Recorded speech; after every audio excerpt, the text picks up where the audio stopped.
সবাই ভালো আছেন, আমিও ভালো আছি। তো আবার আসলাম আপনাদের মাঝে আরেকটি ভিডিও নিয়ে। তো এই ভিডিওতে আমি কথা বলবো আপনাদের আরেকটি গাছ সম্বন্ধে, যে গাছটির নাম হইলো সবজি গাছের গাছটির নাম হলো কচু গাছ। হ্যাঁ, তো কচু কচুতে অনেক পরিমাণ, যেটা হচ্ছে সবজির গাছ, এখানে অনেক পরিমাণ পুষ্টিগুণ আছে। তো পুষ্টিগুণের মধ্যে কী কী আছে সেটা এই ভিডিওতে বলবো, এবং কচু খেলে আপনাদের এই পুষ্টি কত পরিমাণ আপনাদের শরীরে ঢুকবে সেটাই বলবো। হ্যাঁ, যেমন কচু খেলে আপনাদের শক্তি ঢুকবে, শর্করা ঢুকবে, চিনি ঢুকবে, খাদ্য আঁশ ঢুকবে, স্নেহ পদার্থ ঢুকবে, আপনার প্রোটিন ঢুকবে, ভিটামিনের মধ্যে ঢুকবে thiamine B1, riboflavin B2, niacin B3, pantothenic acid B5, vitamin B6, folate B9, vitamin C, vitamin D, vitamin ই।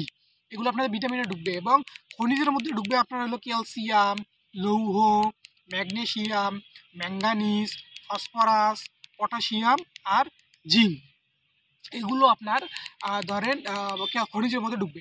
তো এগুলো ঢুকবে এগুলো আপনার কত পরিমাণ আপনাদের শরীরে ঢুকবে এটা আমি এখন আপনাদের মাঝে জানাবো, আপনার কত পরিমাণ ঢুকবে আপনাদের শরীরে। হ্যাঁ, তো এটা আপনার হলো কচু 100 গ্রাম, যদি 100 গ্রাম খান তাহলে আপনাদের এই পরিমাণ ঢুকবে। সেটা আপনার হলো নুন ছাড়া। কচু রান্না করবেন, যদি নুন ছাড়া রান্না করেন তাহলে 100 গ্রাম যদি খান তাহলে আপনাদের শক্তি ঢুকবে হলো 594 কিলো ক্যালারি। তারপরে শর্করা ঢুকবে আপনার হলো 34.6 গ্রাম। তারপরে চিনি ঢুকবে আপনার হলো 0.49 গ্রাম।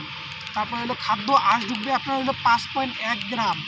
আপনার স্নেহ পদার্থ ঢুকবে আপনার হলো 0.11 গ্রাম। প্রোটিন ঢুকবে আপনার হলো 0.52 গ্রাম। তারপরে ভিটামিনের মধ্যে আপনার থায়ামিন B1 ঢুকবে আপনার হলো 0.107 মিলিগ্রাম। তারপরে হলো রিবোফ্লাভিন ঢুকবে আপনার হলো B2, ঢুকবে হলো 0.028 মিলিগ্রাম। তারপরে নায়াসিন B3 ঢুকবে আপনার হলো 0.51 মিলিগ্রাম। তারপরে হলো প্যান্থনিক অ্যাসিড B5 ঢুকবে আপনার হলো 0.336 মিলিগ্রাম।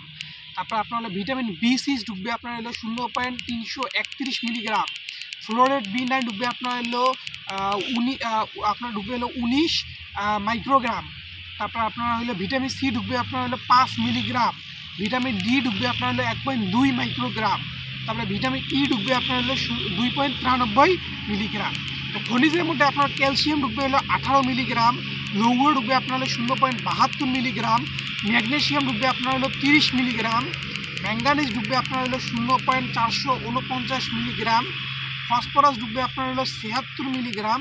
পটাশিয়াম ঢুকবে আপনার হলো 484 মিলিগ্রাম। জিঙ্ক ঢুকবে আপনার হলো 0.27 মিলিগ্রাম। তো এত কিছু আপনাদের ঢুকবে কচুটা নাকি 100 গ্রাম আপনাদের নুন ছাড়া, মানে কচুর পাতা যেটা আছে সেইটা। তো কচুর লতিটা মানে ডেরাটা যেটা আছে এইটা ডেরাটার কথা বললাম।